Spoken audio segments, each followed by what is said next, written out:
আর সেই পিতাকে বাদ দিয়ে তিনি কোনো কাজই করেনি। আর তাই বলছি, তোমরা যদি আমাকে প্রেম করো তবে আমার আজ্ঞা সকল পালন করিবে। যেমনই তিনি পিতার আজ্ঞা পালন করতে প্রত্যেকটা সময় আমাদেরও প্রয়োজন আছে। আজকে যারা প্রভুতে আমরা বা প্রভুর বাইরে যারা আমরা আছি, আমাদের প্রত্যেকটা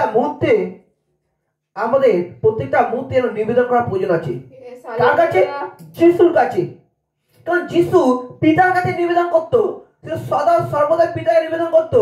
তার যা কিছু প্রয়োজন লাগতো, যা কিছু মানে তার দরকার ছিল পৃথিবীতে, আর সে আর সবকিছু পেত পিতার কাছ থেকে। আজকের আমরাও নিবেদন করব যেন তিনি আমাদেরকে এক সহায় দেয়, পবিত্র আত্মা, এক সহায়, যেটা আমাদেরকে প্রতিদিন প্রয়োজন হয়।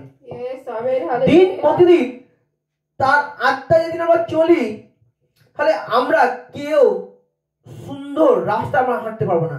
প্রার্থনায় সে সর্বদাই সেই সত্যির সেই সত্য ঈশ্বরকে সে সর্বদা ঘোষণা করতো, যে সদা সর্বদাই তাকে ভালোবাসে, প্রেম করে। আর সেই প্রেমটা যিশুর মধ্যে ছিল। আর আমরা দেখেছিলাম যিশু সদা সর্বদাই পিতার কাছে নিবেদন করতো, যাতে সেই সহায় আজ আমাদেরকে দেবে বলছে।